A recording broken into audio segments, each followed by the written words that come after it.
സതീഷ് കൃഷ്ണൻ സംവിധാനം ചെയ്ത് തമിഴിൽ നിന്ന് 2 മാസം മുൻപ് പുറത്തിറങ്ങിയ സിനിമയായിരുന്നു കിസ്.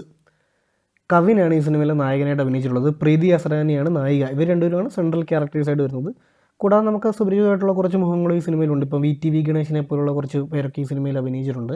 ഇതൊരു പ്രോപ്പർ റോം കോം ആണെന്ന് നമുക്കിതിൻ്റെ ഫസ്റ്റ് വന്ന പോസ്റ്ററുകളും കാര്യങ്ങളൊക്കെ കണ്ടപ്പോൾ തൊട്ട് മനസ്സിലാവുന്നുണ്ട്.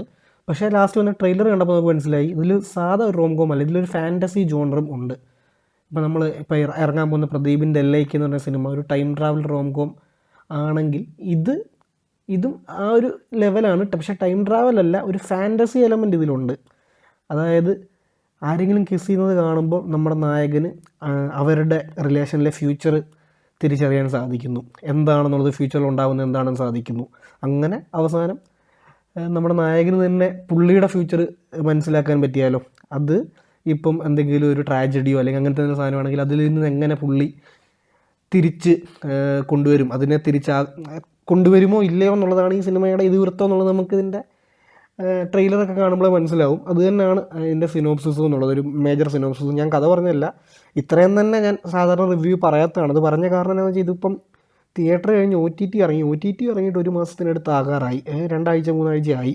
അതുകൊണ്ടാണ് ഞാൻ ഇത്രയും തന്നെ പറഞ്ഞത്. ഈ സിനിമ ഇപ്പം ഇങ്ങനെ ഒരുപാട് OTT വന്ന സിനിമ ഞാൻ പറയാത്തതുമാണ്. ഇത് പറയാനുള്ള കാരണം ഇപ്പോഴും പലർക്കും ഇങ്ങനത്തെ ഒരു സിനിമ ഉണ്ടെന്ന് അറിയത്തു പോലുമില്ല. ഇതൊരു പ്രോപ്പർ ഫാൻറ്റസി റോംകോം ആണ്. അതുകൊണ്ട് തന്നെ നമ്മളിത് മിസ്സാക്കരുത്. ഞാൻ ക്യാപ്ഷനിൽ കൊടുത്തത് കറക്റ്റാണ്. കിസ് മിസ്സാക്കിയാൽ വൻ ലോസാണ്. അതായത് ഭയങ്കര നല്ലൊരു സിനിമയാണ്. അതായത് മറ്റേ വൻ ക്ലാസിക് അങ്ങനത്തെ പരിപാടിയൊന്നുമല്ല. പക്ഷേ നമ്മൾ ഒരുപാട് പൊട്ടപ്പടങ്ങൾ കാണുന്നതിൻ്റെ കൂടെ നമ്മൾ കണ്ടിരിക്കേണ്ട ഒരു സിനിമ തന്നെയാണ് എന്തായാലും ഇത്. അത് പ്രത്യേകിച്ച് എല്ലാവരും ഒന്നും പറയത്തില്ല ഒരിക്കലും.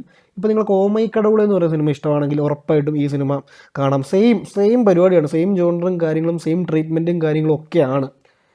ആ ഒരു ലെവൽ ഉറപ്പായിട്ടും ഇല്ല. പക്ഷേ ഏകദേശം അതിനടുത്ത് വരുന്ന കഥയ്ക്ക് സാമ്യതയുണ്ട്, ട്രീറ്റ്മെൻറ്റിന് സാമ്യതയുണ്ട്. നമുക്ക് കണ്ടു കഴിയുമ്പോൾ ഒരു ഫീലിനും സാമ്യതയുള്ളൊരു സിനിമയാണ്. പല കാര്യങ്ങളിലും മിസ്സും കാര്യങ്ങളൊക്കെ ഉണ്ട്, കുറച്ചുകൂടെ നന്നാക്കാമായിരുന്നു. പക്ഷേ സ്റ്റിൽ ഇത് നമ്മളല്ലാതെ ഇത് കാണാതെ മിസ്സാക്കിയാൽ നമുക്കതൊരു വലിയ ലോസ് തന്നെ ആയിരിക്കും. എനിക്കെന്തായാലും പേഴ്സണലി വർക്കായ സിനിമയാണ്. OTT വന്ന സിനിമയാണ്. തന്നെ റേറ്റിങ്ങും കാര്യങ്ങളും കൂടുതൽ വലിച്ച് കീറി എന്ന് വെച്ചാൽ നന്നായിട്ടാണെങ്കിലും മോശമായിട്ടാണെങ്കിലും കൂടുതൽ വലിച്ച് കീറി പറയുന്നില്ല. ജസ്റ്റ് ബേസിക് പരിപാടി ഇതാണ്.